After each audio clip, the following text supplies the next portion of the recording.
I went to the final walkthrough of the mansion I was buying for my son. My 7-year-old grandson blocked the door. "You can't come in. Mom said this house is for elite people, not peasants like you." My son smirked. I left without a word. That night, he texted, "Payment still due tomorrow?" I replied, "Ask the elites." Next day, eviction. I'm glad to have you here. Follow my story until the end and comment the city you're watching from, so I can see how far my story has reached. I never imagined that buying a house for my son would lead to the most humiliating moment of my 65 years on this earth. But there I was, standing on the pristine marble steps of 800 Willow Creek Drive, staring at the heavy oak door of the mansion I had just purchased for $800,000, only to be told I wasn't worthy enough to enter. The morning had started with such promise. I had dressed carefully in my navy blue dress, the one David always said brought out my eyes, and pinned my silver hair back with the pearl clip he gave me for our 25th anniversary. I wanted to look presentable for this final walkthrough, this moment when I would officially hand over the keys to my son Trent and his family. After 43 years of working, saving every penny, sacrificing every luxury, this was supposed to be my crowning achievement as a mother. The drive through the exclusive neighborhood had filled me with pride. Towering oak trees lined the streets, their branches creating a canopy over perfectly manicured lawns. Each house was more impressive than the last, with circular driveways, 3-car garages, and gardens that looked like they belonged in magazines. When I pulled up to number 800, my heart swelled with satisfaction. The white columns gleamed in the afternoon sun, and the wraparound porch looked exactly like something from a Southern Living catalog. I had imagined this moment countless times. Trent would sweep me into a grateful hug, maybe even tear up a little as he thanked me for making his family's dream come true. Nora would finally soften toward me, realizing that everything I had done was out of love. And little Damon, my 7-year-old grandson, would run to me with that bright smile, calling me the best grandma in the world. The reality was nothing like my imagination. I climbed the steps slowly, my arthritis making my knees protest with each rise. The doorbell chimed a melodic tune that echoed through what I knew was a marble-floored foyer. Through the frosted glass panels, I could see movement, shadows of the family I had sacrificed everything for. The door opened, but instead of my son's face, I found myself looking down at Damon. His sandy brown hair was perfectly styled, and he wore a crisp polo shirt that probably cost more than I spent on groceries in a week. But it wasn't his appearance that made my blood run cold. It was the way he positioned himself in the doorway, arms crossed, blocking my path with the determination of a tiny security guard. "You can't come in," he announced, his voice carrying the rehearsed confidence of a child repeating words he had been taught. "Mom said this house is for elite people, not peasants like you." The words hit me like a physical blow. Peasants. That's what my own family thought of me. I felt my face flush hot with shame and disbelief. This was my grandson, the little boy I had rocked to sleep, whose diapers I had changed, whose first steps I had celebrated. And he was looking at me with the cold indifference of a stranger, delivering an insult that cut deeper than any knife. Behind him, I caught sight of Nora. She was leaning against the archway that led to what I knew was the living room, her perfectly manicured fingers wrapped around a crystal glass of what looked like champagne. Her blonde hair fell in smooth waves past her shoulders, and her smile was the kind that never reached her eyes. She wasn't stopping Damon. In fact, she looked pleased, as if this performance was exactly what she had hoped for. "Damon, sweetie," she called out in that saccharine voice she used whenever she wanted to sound innocent. "Remember what we talked about. This house is for people who understand quality, people who belong in society." My hands began to tremble. I gripped my purse tighter, feeling the leather strap dig into my palm. This wasn't spontaneous. This wasn't a child being rude. This was planned, orchestrated, designed to put me in my place, the place they had apparently always believed I belonged. "Where's your father?" I managed to ask Damon, my voice barely above a whisper. Trent appeared from the shadows of the foyer, and what I saw in his face broke something inside me that I didn't think could break anymore. There was no surprise, no anger at his son's behavior, no embarrassment at his wife's cruelty. There was just a slight smirk, barely visible but unmistakable to someone who had known him since the day he was born. My son, the boy I had worked 3 jobs to put through college, the man I had supported through every failure and celebrated through every success, was enjoying this. "Hi, Mom," he said casually, as if his son hadn't just called me a peasant, as if his wife wasn't standing there radiating satisfaction at my humiliation. "We weren't expecting you this early." That was a lie. The appointment had been set for 2 o'clock, and it was exactly 2 o'clock.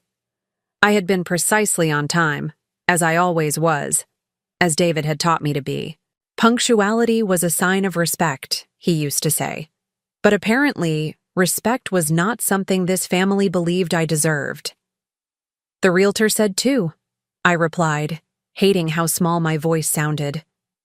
"Oh, right," Trent shrugged, making no move to invite me in or to correct his son's behavior. "Well, we're just settling in, looking around. You understand?" No, I didn't understand. I didn't understand how the son I had raised could stand there and watch me be treated like an unwanted solicitor at the door of a house I had bought with my life savings. I didn't understand how Nora could look so pleased with herself while orchestrating my humiliation. And I didn't understand how Damon, sweet little Damon, had learned to speak to his grandmother with such casual cruelty. The silence stretched between us, heavy and suffocating. A gentle breeze stirred the wind chimes hanging from the porch ceiling, their melody creating an almost mocking soundtrack to my devastation. Somewhere in the distance, I could hear the sound of children playing in another yard, their laughter a stark contrast to the coldness radiating from my own family. "Well," I finally said, my voice gaining strength from somewhere deep inside me. "I suppose I should be going then." I turned away from the door, from my grandson's defiant stance, from my son's indifferent smirk, from my daughter-in-law's satisfied smile.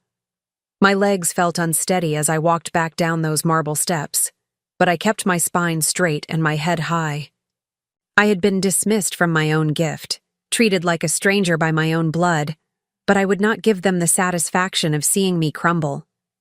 As I reached my car, I heard the heavy oak door close behind me with a finality that seemed to echo through my chest.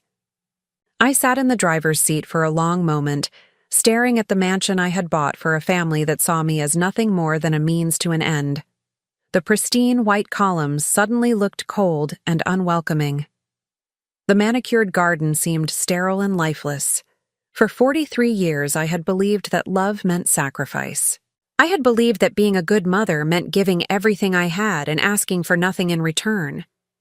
I had believed that family was sacred, that blood was thicker than water, that children would always love their parents.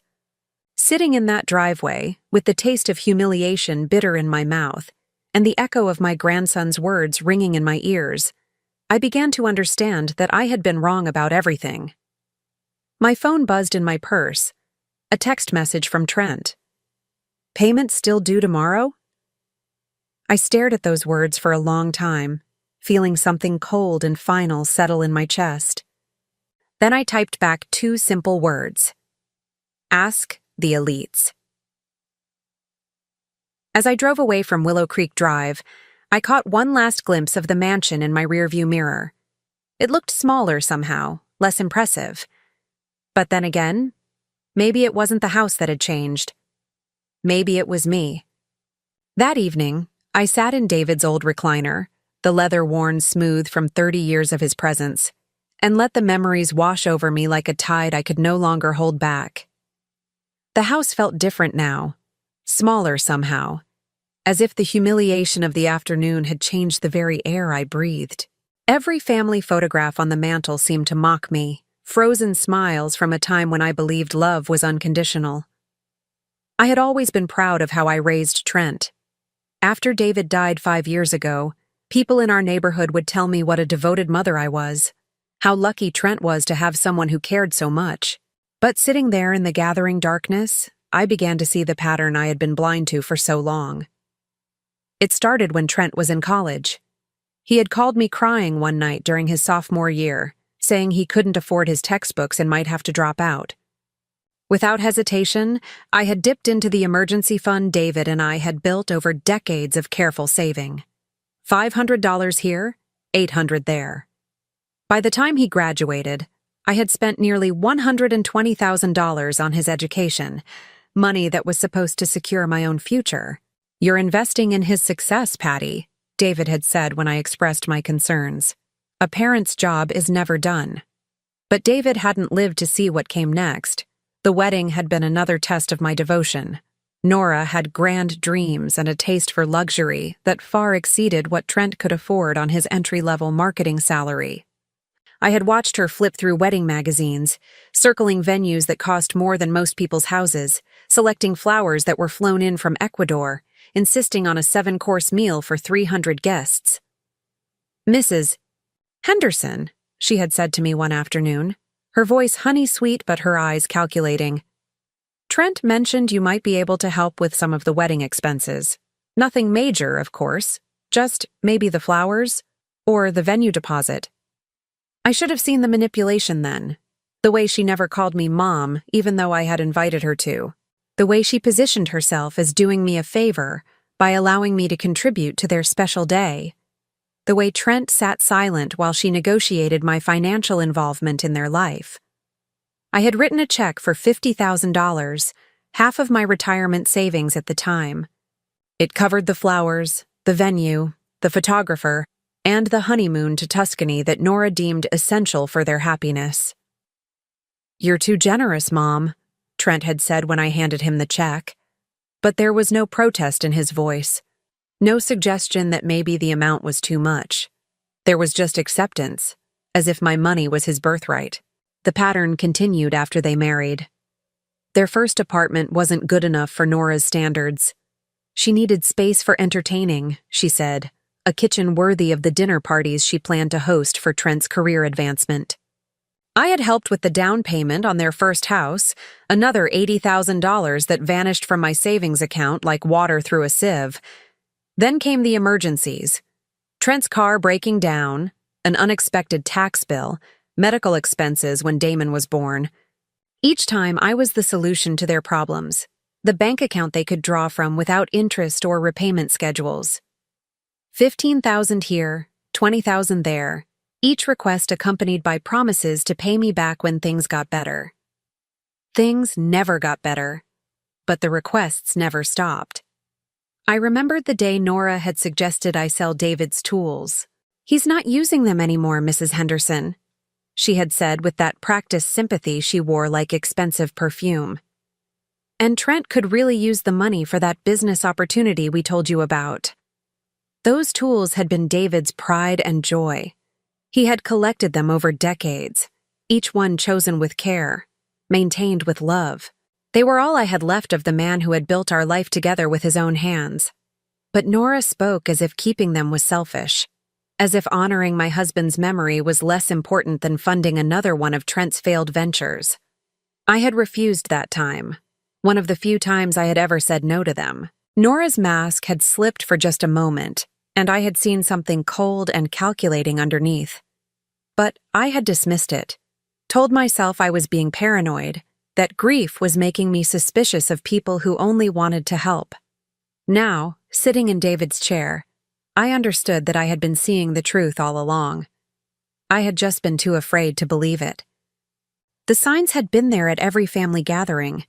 The way Nora would correct my stories, interrupting to add details that made me sound confused or forgetful. The way she would rearrange my kitchen when they visited, explaining that she was just helping to modernize things a little. The way she would exchange glances with Trent when I spoke, as if they shared some private joke about the old woman who didn't understand the world anymore.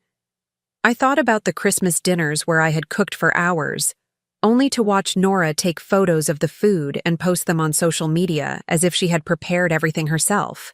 I thought about the birthday parties for Damon where I was treated like hired help, expected to clean up while Nora accepted compliments from her friends about what a wonderful hostess she was. I thought about the times Trent had promised to visit and then canceled at the last minute because Nora had made other plans. The holidays spent alone because they were celebrating with her family, the anniversaries of David's death that passed without a single phone call to check how I was doing. Each memory was like a piece of a puzzle I had been too naive to assemble. Together, they painted a picture of a woman who had been tolerated rather than loved, useful rather than valued, exploited rather than appreciated. My phone rang, interrupting my painful journey through the past. Nora's name appeared on the screen, and for a moment, I almost answered out of habit. But something in me had shifted during those hours of remembering. Something that had been sleeping for too long had finally awakened. I let it go to voicemail. When the notification appeared, I played the message with trembling fingers. Mrs. Henderson, it's Nora. I think there may have been some misunderstanding today. Damon is just a child. You know how children can be. They repeat things without understanding what they mean. Perhaps we could meet for lunch tomorrow and discuss the house situation? I'm sure we can work everything out like the family we are. The family we are. As if we had ever been a family.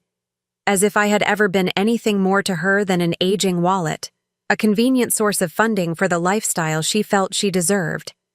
I deleted the voicemail without responding. The grandfather clock in the hallway chimed 9 times, its deep tone echoing through the house David and I had bought with our own hard work, our own sacrifices. This house was filled with memories of love, of partnership, of 2 people building something together. It was nothing like the cold mansion on Willow Creek Drive, where my grandson had been taught to see me as a peasant. I walked to the window and looked out at my small garden, where David's roses still bloomed despite my inexpert care. In the distance, I could see the lights of other houses, other families, other lives that I had never been part of because I had always been too busy serving mine. For 65 years, I had believed that love meant giving until it hurt, sacrificing until there was nothing left to sacrifice. I had thought that being a good mother meant never saying no, never setting boundaries, never asking for anything in return. But love was supposed to flow both ways, wasn't it? Love was supposed to include respect, consideration, gratitude. Love wasn't supposed to feel like a transaction where only one person paid and the other person collected. As I prepared for bed that night, I made a decision that would have terrified the woman I had been that morning. I was going to stop paying. I was going to stop sacrificing. I was going to stop pretending that their indifference was love and their exploitation was family. I had given them everything, and they had made it clear that everything wasn't enough. They wanted more than my money. They wanted my dignity, my self-respect, my right to be treated like a human being who mattered. Well, they couldn't have those things, because for the first time in my adult life, I was going to choose myself. The check I had written for the house was sitting on my kitchen table, ready to be delivered to the bank in the morning. $800,000, the culmination of a lifetime of work and saving and sacrifice. I picked up the phone and dialed the number for my bank's after-hours service. "I need to place a stop payment on a check," I said, when the representative answered. As I gave them the details, I felt something I hadn't experienced in years. I felt powerful. I felt free. I felt like the woman David had fallen in love with all those years ago, the woman who had been buried under decades of people-pleasing and self-denial. Tomorrow, the family that had dismissed me as a peasant was going to learn what it meant to lose their queen. I slept better that night than I had in months. For the first time since David's death, I woke up without the weight of obligation pressing down on my chest. The morning sun streamed through my bedroom curtains, and I actually smiled as I made my coffee. It was a small thing, but it felt like a victory. The peace lasted exactly until 9:37 in the morning. My phone started ringing while I was watering David's roses in the backyard. Trent's name flashed across the screen, and I could practically feel the panic radiating through the device. I let it ring. He called back immediately. Then again. By the fourth call, I was almost amused by his persistence. Finally, I answered. Mom? His voice was higher than usual, strained with an emotion I hadn't heard from him since he was a teenager caught in a lie. Mom, there's been some kind of mistake with the bank. They're saying the check was canceled? No mistake, I replied, my voice calmer than I felt. I continued deadheading the roses, finding something therapeutic in the simple task. What do you mean, no mistake? The panic was fully evident now. Mom, we're supposed to close on the house today. The sellers are expecting payment. The movers are coming this afternoon. We've already started packing. I paused in my gardening and sat down on the old wooden bench David had built years ago. That's unfortunate, but it's not my problem anymore. Silence stretched between us, broken only by the sound of birds chirping in my neighbor's oak tree. When Trent spoke again, his voice carried that familiar tone of wounded entitlement that I now recognized had been there for years. I don't understand what's gotten into you. We had an agreement. You promised to help us with this house. I did help you, I said quietly. I worked for 43 years, saved every penny I could, and offered to buy you a mansion worth $800,000. And your family made it clear that I'm not worthy to set foot inside it. Damon didn't mean anything by that. Kids say stupid things all the time. The dismissal hit me like a slap. No apology for his son's behavior, no acknowledgement of how humiliating the experience had been, no recognition that 7-year-olds don't spontaneously use words like peasant without being taught. And what about you, Trent? What did you mean when you stood there and let it happen? Another silence. I could hear voices in the background, Nora's sharp tone cutting through what sounded like frantic activity. Look, Mom, can we discuss this later? Right now I need to figure out how to fix this situation. The real estate agent is calling every 5 minutes and Nora is what? I interrupted, upset that her plans didn't work out exactly as she hoped. She's my wife, Trent said, and there was something defensive in his voice that confirmed everything I had suspected. She's family. We're all family, and families work things out. I stood up from the bench and walked back toward my house, my sanctuary, the place where I was respected and valued because I had built it with someone who actually loved me. Family, I repeated. Tell me, Trent, when was the last time you called me just to see how I was doing? When was the last time you visited without needing something? When was the last time you invited me to dinner instead of the other way around? No answer. I'll wait, I said, settling into David's chair and putting my feet up. That's not fair, he finally muttered. We've been busy. Damon has activities. Nora has her commitments. I have work. Everyone has commitments, son. The difference is that people make time for the things that matter to them. I could hear Nora's voice getting louder in the background, though I couldn't make out the words. Whatever she was saying, it wasn't pleasant. Hold on, Trent said, and I heard the rustle of the phone being covered. While I waited, I looked around my living room, really looked at it for the first time in months. Every piece of furniture told a story. The coffee table David had refinished when we were newlyweds and couldn't afford to buy new. The bookshelf filled with novels we had read together and discussed over countless dinners. The family photos that chronicled happier times, before I became nothing more than a bank account with legs.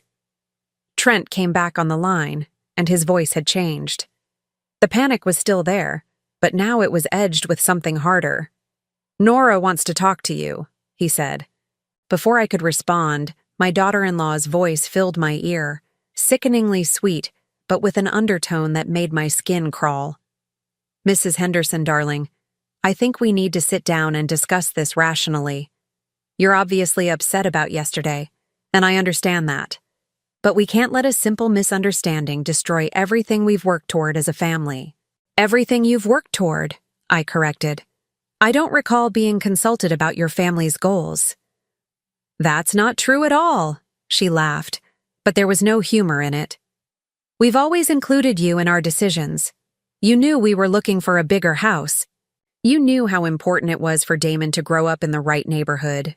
with the right kind of influences. The right kind of influences. Not peasants like me, presumably. What I knew, I said slowly, was that you found a house you couldn't afford and expected me to pay for it. What I didn't know was that you considered me too low class to actually enter it. Oh, honey, you're taking this entirely the wrong way. Damon was just being silly. Children say the darndest things, don't they? You can't possibly be serious about canceling the purchase over something so trivial. Trivial. That's what my humiliation was to her. Trivial. Here's what's going to happen, I said, surprised by the steel in my own voice. You're going to figure out your own housing situation without my money. You're going to explain to your friends why you can't move into your dream mansion, and you're going to do it without blaming me because I'm done being your scapegoat. You can't be serious. Nora's mask was slipping now, her voice losing its artificial sweetness. Do you have any idea how this makes us look? We've already told everyone about the house. I've posted pictures on social media. My mother is flying in next week to see it. Then you probably should have treated me with respect before you started making announcements. Mrs. Henderson, please be reasonable. We're family. Family doesn't abandon each other over petty disagreements. I almost laughed at the irony. You're absolutely right, Nora. Family doesn't abandon each other. Remember that. I hung up before she could respond. Within minutes, my phone was buzzing with text messages, some from Trent, pleading and desperate. Others from Nora, alternating between fake sweetness and barely concealed hostility. I read them all and deleted them one by one. The last message came from a number I didn't recognize. This is what happens when old people get bitter and senile. You're destroying your own family out of spite. Hope you're proud of yourself. I stared at that message for a long time. Senile. That's what they thought this was. Not a rational decision made by a woman who had finally seen clearly. Not the natural consequence of years of disrespect and exploitation. Just the confused ramblings of an old woman who didn't know any better. I saved the message. Something told me I might need it later. Around noon, my neighbor Mrs. Chen knocked on my door. She was a widow like me, though she had the luxury of children who actually visited her regularly. Patty, dear, she said when I opened the door. I just saw a moving truck leave the house across the street. Wasn't that your son's place? I looked past her and saw that she was right. The small rental house where Trent's family had been living was now showing clear signs of a hasty departure. Boxes were scattered across the lawn, and I could see Nora directing the movers with increasingly frantic gestures. It appears they've had a change of plans, I said diplomatically. Mrs. Chen studied my face with the keen insight of someone who had lived long enough to recognize drama when she saw it. Are you all right, dear? It was the first time in months that someone had asked me that question and actually waited to hear the answer. The kindness in her voice almost undid me. I think I'm going to be, I said, and realized I meant it.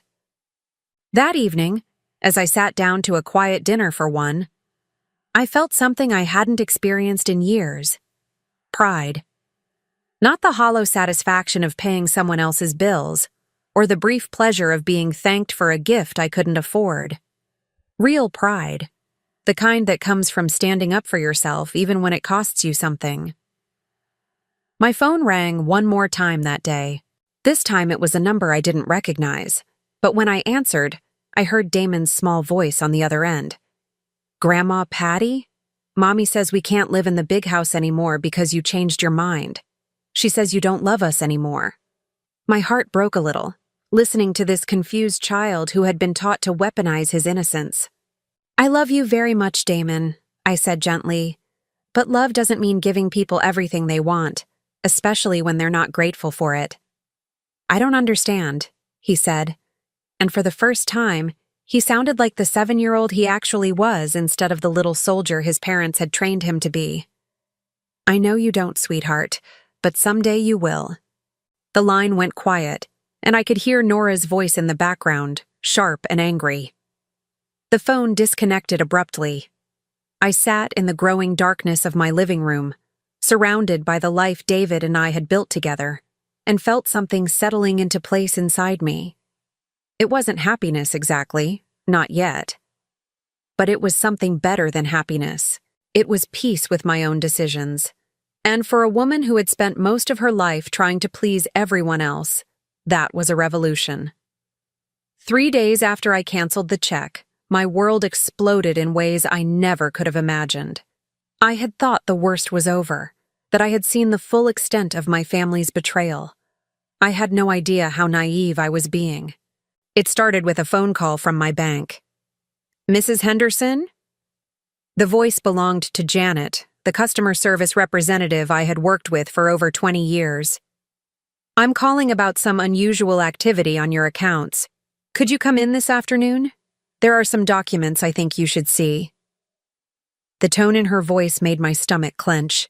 Janet had helped me through the paperwork when David died, had assisted with setting up my retirement accounts, had always been professional, but warm. Today she sounded troubled. "What kind of documents?" I asked, though part of me already dreaded the answer. "It would be better if we discussed this in person," she said carefully. "Can you be here by 3 o'clock? I spent the next 4 hours trying to distract myself with household chores, but my mind kept racing. What could be wrong with my accounts? I had been meticulous about my finances since David's death, checking balances regularly, keeping careful records. I had to be careful. My savings were all I had left. The bank felt different when I arrived that afternoon. Or maybe I was the one who was different. 3 days ago, I had walked into this building as a woman who existed primarily to solve other people's problems. Today, I felt like someone who might actually have rights worth protecting. Janet led me to a small conference room and closed the door behind us. She had a thick file folder in her hands, and her expression was grim. "Patty," she said, using my first name for the first time in 20 years. "I need to ask you some questions, and I need you to be completely honest with me." I nodded, my mouth suddenly dry. "Have you given anyone access to your accounts? Power of attorney? Joint ownership? Anything like that?" "No," I said immediately. "David and I had joint accounts when he was alive, but since his death, everything has been solely in my name." Janet opened the file and pulled out a stack of papers. "Someone has been attempting to access your accounts. We have records of multiple calls over the past 6 months. Someone claiming to be calling on your behalf, asking about balances, transfer procedures, beneficiary information."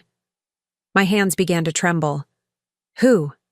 She slid a document across the table. It was a phone log, and I recognized the number immediately. "Trent.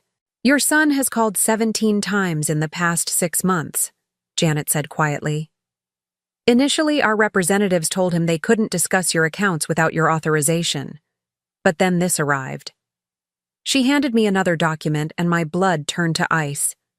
It was a forged power of attorney form, supposedly signed by me, granting Trent full access to my financial accounts. "This isn't my signature," I whispered, staring at the crude imitation of my handwriting. "We suspected as much," Janet said. "That's why I called you in. Patty, someone has been planning to gain control of your finances. If this had been processed, they would have had the legal right to move your money wherever they wanted." The room seemed to spin around me. My own son had tried to steal from me. Not just the money for the house, not just the loans that were never repaid, but everything. My life savings, my security, my independence.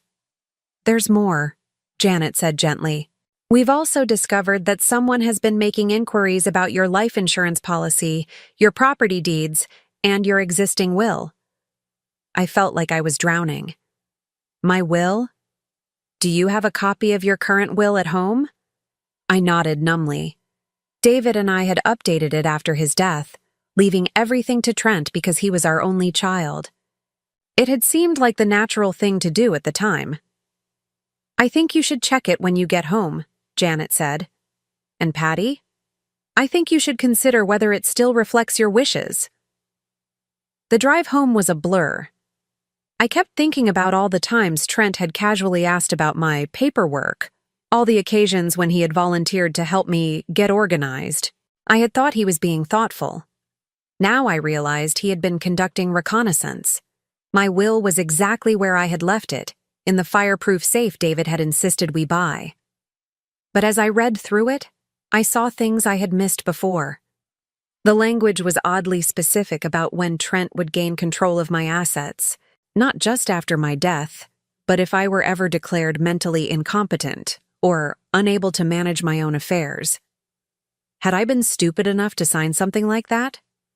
I thought back to the day after David's funeral, when Trent had arrived with a lawyer friend of his, saying they needed to update some paperwork to reflect my new status as a widow. I had been so overwhelmed with grief, so grateful that someone was taking care of the details, that I had signed whatever they put in front of me. The lawyer's name was printed at the bottom of the document: Marcus Webb, attorney at law. I had never met him before that day, and I had never seen him since. I called the law office listed on the letterhead. "Webb and Associates," a receptionist answered. "I'd like to speak with Marcus Webb, please. This is regarding some documents he prepared for me." "I'm sorry, but Mr. Webb is no longer with our firm. He was terminated last year for professional misconduct. Could someone else assist you?" Professional misconduct. I hung up without answering. My hands were shaking as I dialed the number for my old friend Eleanor, the only lawyer I knew personally. We had been neighbors when our children were small, and she had helped me with some simple legal matters over the years. "Eleanor," I said when she answered, "I need help. I think my son has been trying to steal from me, and I don't know who to trust." An hour later, Eleanor was sitting in my living room, reading through my will with the focused intensity of someone who knew exactly what to look for. "Patty," she said finally, "this document is a nightmare. If this language were ever enforced, Trent could have you declared incompetent based on almost anything. Forgetting a doctor's appointment, getting confused about dates, even having a bad reaction to medication could be used against you." I felt sick. "Is it legal?" "Technically, yes, if you signed it voluntarily. But the circumstances under which you signed it were questionable at best. You were grieving, you weren't represented by independent counsel, and the attorney who drafted it has since been disbarred for similar schemes."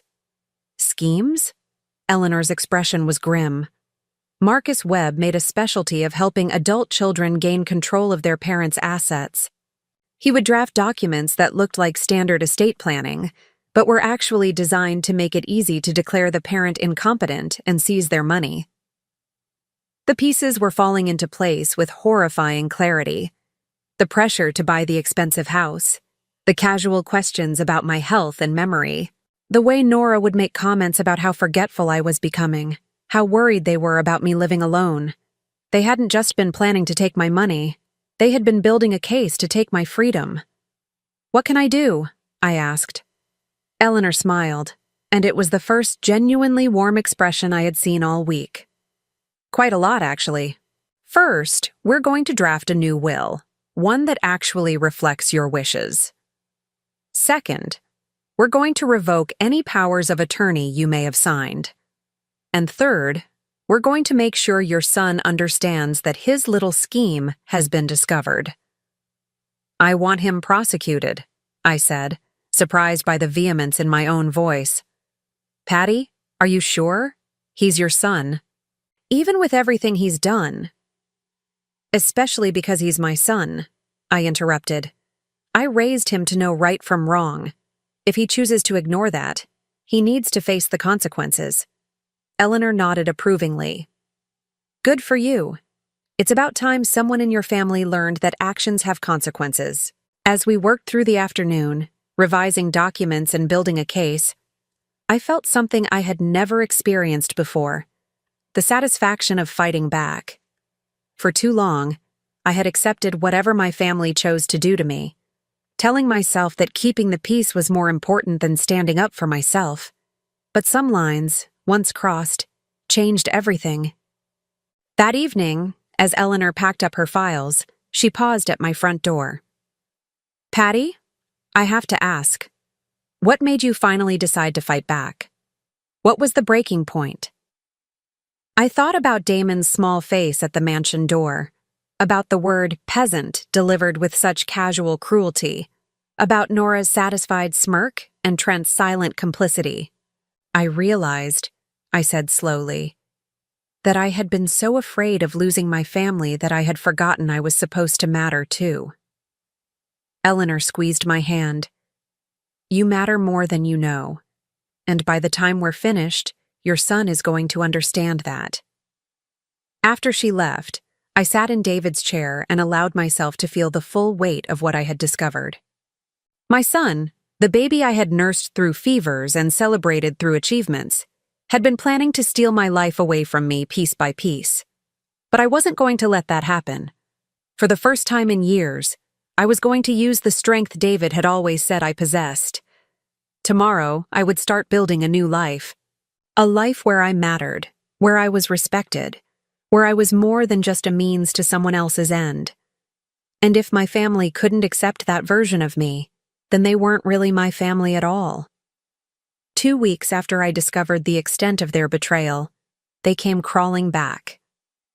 Not with apologies, not with remorse, but with the kind of desperate manipulation that only comes when people realize their meal ticket is about to disappear forever. It started with Damon.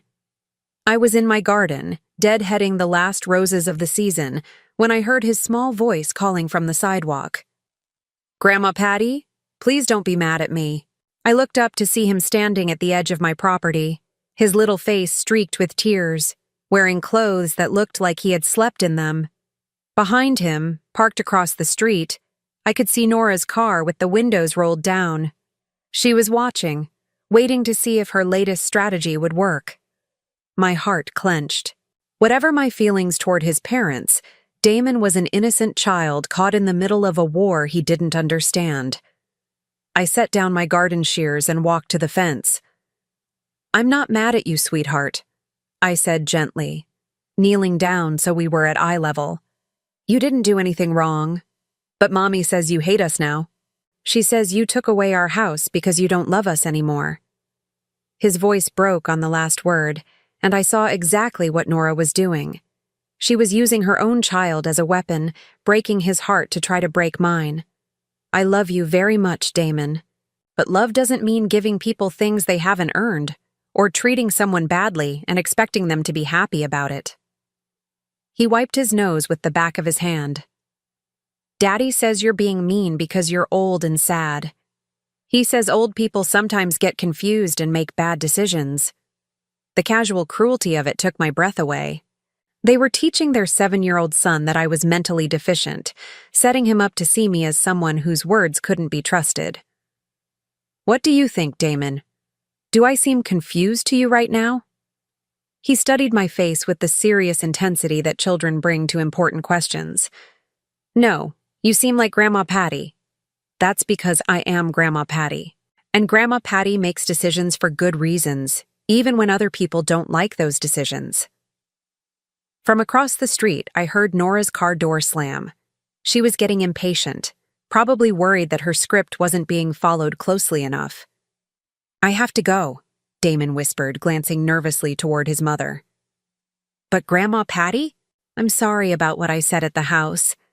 Mommy told me to say those words, but they made me feel bad inside." And just like that, a 7-year-old child showed more integrity than either of his parents had managed in years. "Thank you for telling me that, sweetheart. That took courage." He gave me a watery smile and ran back to the car. As they drove away, I saw Nora's face in the passenger window, and the fury there was unmistakable. Her plan hadn't worked. 3 days later, Trent showed up at my door. I hadn't seen him since the day at the mansion, and I was shocked by his appearance.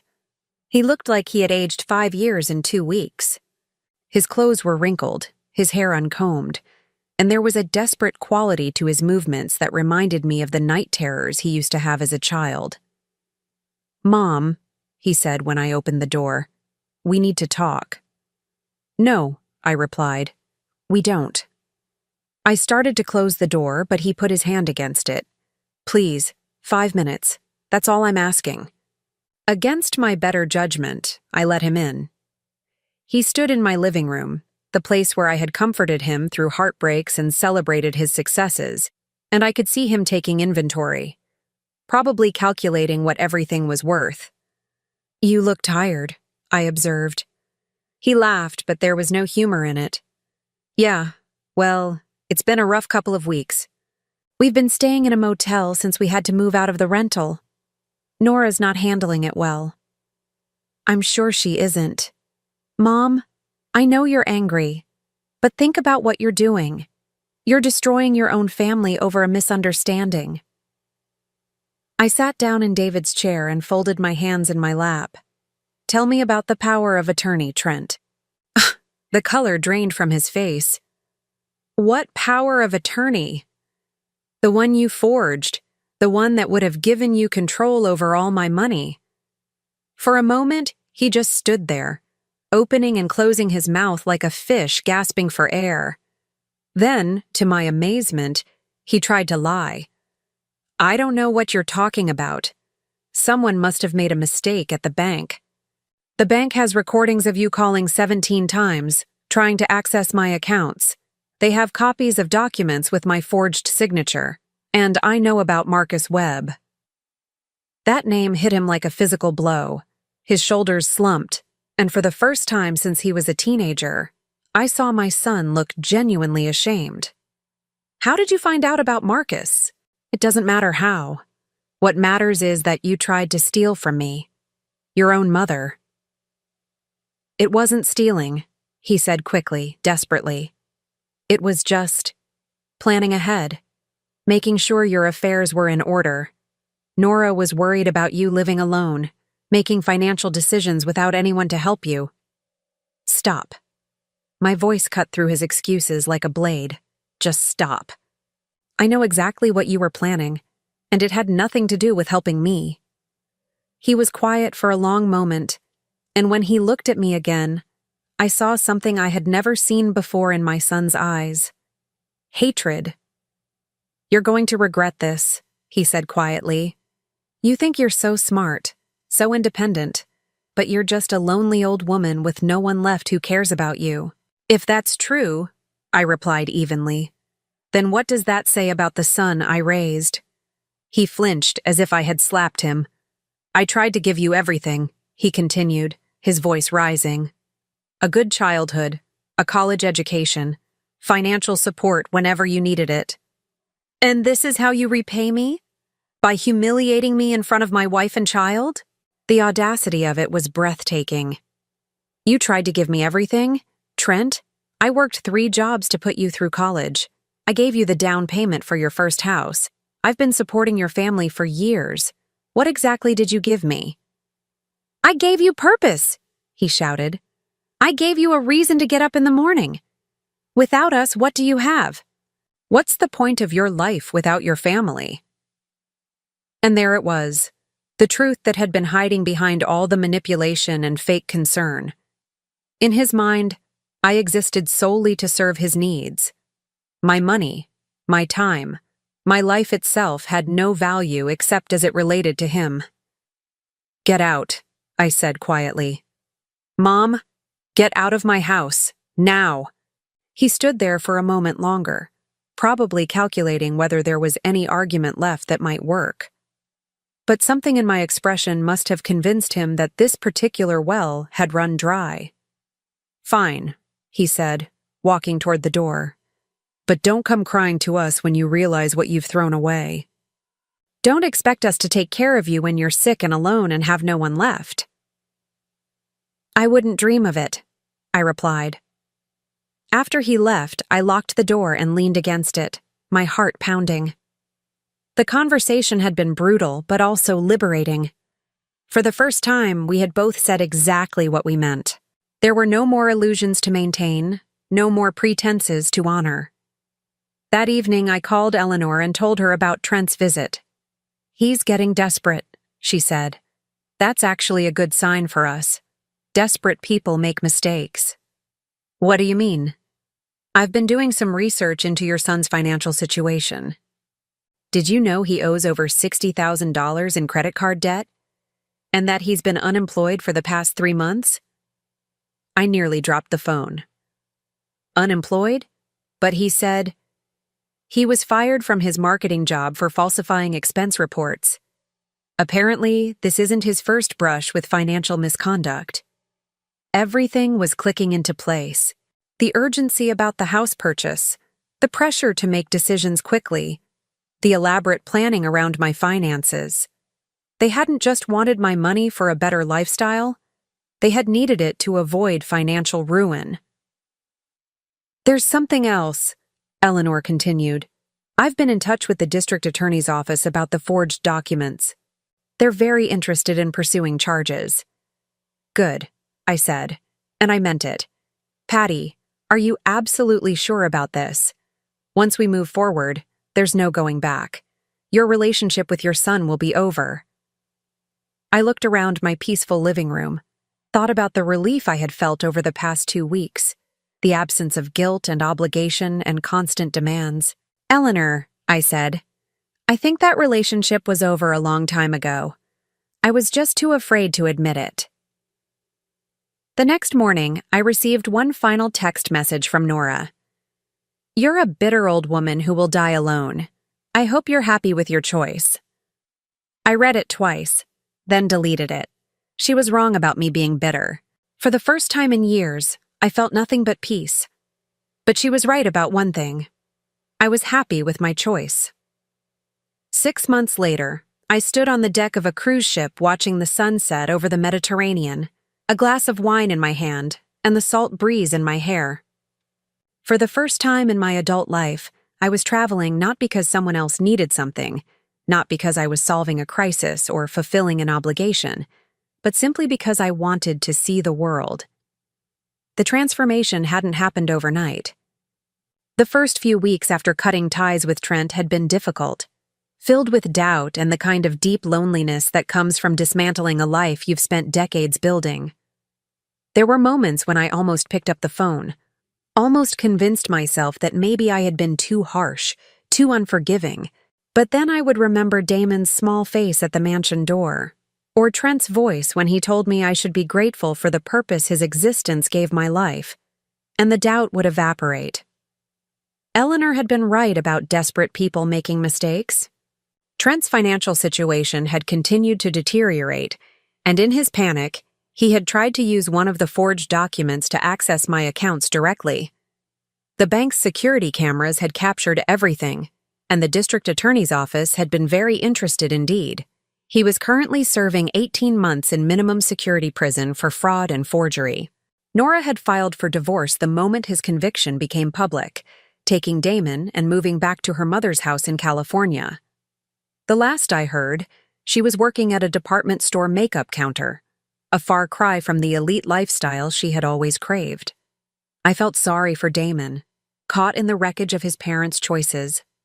But Eleanor had helped me set up a trust fund for his education, one that would be available when he turned 18, with provisions that neither of his parents could touch. It was my way of loving him without enabling them. The cruise ship was filled with people like me, widows and widowers, retirees, folks who had spent decades caring for others and were finally learning to care for themselves. I had made friends with a group of women from various backgrounds, all of us discovering that life after 70 could be an adventure rather than an ending. Patty, called Margaret, a retired teacher from Ohio who had become my closest companion on the ship. Come join us. Roberto is about to tell us about tomorrow's shore excursion in Rome. Roberto was our tour guide, a charming Italian man in his 60s who had been widowed 3 years earlier and decided to spend his retirement showing other seniors the beauty of his homeland. He was passionate about history, patient with our questions, and had the kind of gentle humor that made even the most hesitant traveler feel confident. As I walked over to join the group, I caught my reflection in the ship's windows and barely recognized myself. My hair, which I had kept in the same practical style for 30 years, was now cut in a flattering bob that framed my face. I was wearing a flowing sundress in a shade of turquoise that David used to say brought out my eyes. Most importantly, I was smiling, really smiling, in a way I hadn't done since before David's death.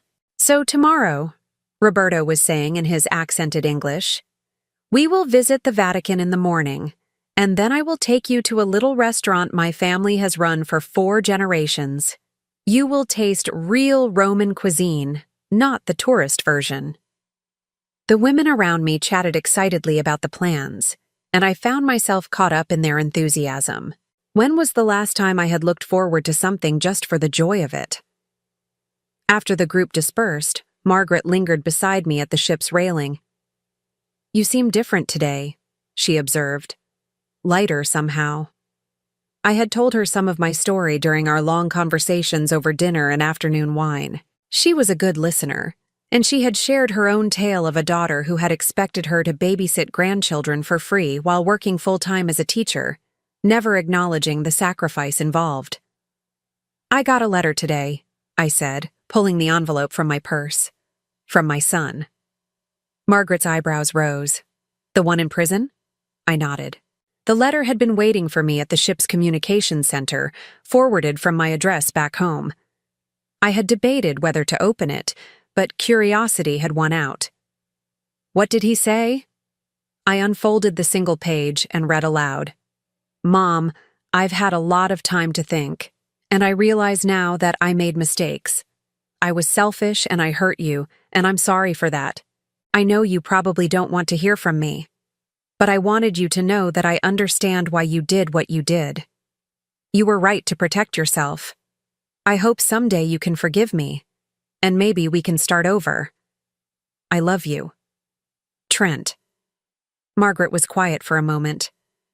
"How do you feel about that?" I folded the letter and put it back in the envelope. Relieved, I think.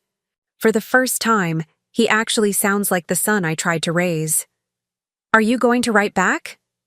I watched the waves rolling away from the ship, carrying us toward new horizons. Maybe. Someday. But not because I feel obligated to, and not because I'm hoping to fix everything. If I write back, it will be because I choose to, on my own terms. Good for you. That evening, I sat in my small but comfortable cabin, working on a letter of my own. Not to Trent, but to Damon. His 9th birthday was coming up, and I wanted him to know that his grandmother was thinking of him, even if we couldn't be together. I wrote about the places I was visiting, the people I was meeting, the joy of discovering that life had many chapters still to be written. I told him about his grandfather David, and how much they would have liked each other. I included photos from my travels, hoping that someday he would understand that there was a whole world beyond the small, bitter universe his parents had created. I ended the letter with a promise that when he was older, when he was ready to make his own choices about relationships and family, I would be here if he wanted to find me. I sealed the letter and prepared to mail it to his school, where he would receive it without his mother's interference. The next morning, as our ship docked in Rome, I felt something I hadn't experienced in years. Anticipation for the unknown. I had no idea what the day would bring, no schedule to keep except my own desires, no one to please except myself. Roberto met our group at the gangway, his face bright with enthusiasm. "Ladies," he said with a bow, "are you ready for an adventure?" As we walked through the ancient streets of Rome, I thought about the woman I had been a year ago, tired, taken for granted, living for other people's approval. That woman felt like a stranger now, someone I had known once but had left behind like an old coat that no longer fit. Standing in St. Peter's Basilica, surrounded by centuries of art and faith and human achievement, I made a decision. When this cruise ended, I wasn't going back to my old life of quiet solitude and careful budgeting. I was going to keep traveling, keep meeting people, keep discovering what brought me joy. I had enough money now, with the $800,000 I hadn't spent on a house for ungrateful relatives. I had good health, a curious mind, and for the first time in my adult life, complete freedom to choose how I spent my days. Margaret found me sitting quietly in a pew, taking in the magnificent ceiling of the Sistine Chapel. "Penny for your thoughts," she whispered. I smiled and squeezed her hand. "I was just thinking about how grateful I am." "For what?" I considered the question seriously. For having the courage to choose myself. For learning that it's never too late to become the person you were meant to be. As we left the Vatican and walked toward Roberto's family restaurant, I felt David's presence beside me, not as a weight of grief, but as a warm reminder of what real love felt like. He would have been proud of me, I realized. Proud that I had finally learned to value myself the way he had always valued me. That evening, as I sat around a table with my new friends, sharing stories and laughter over incredible food and wine, I realized that I had found something I hadn't even known I was looking for: a chosen family. People who appreciated me not for what I could give them, but for who I was. My phone buzzed with a text message from an unknown number, but I didn't check it. Whatever crisis or demand or manipulation it might contain could wait. For the first time in my life, I was living in the moment, and that moment was beautiful. The woman who had once stood humiliated at a mansion door, dismissed by her own family as unworthy of their presence, was gone. In her place was someone stronger, wiser, and infinitely more free. I was 66 years old, and my real life was just beginning. Now I'm curious about you who listened to my story. What would you do if you were in my place? Have you ever been through something similar? Comment below.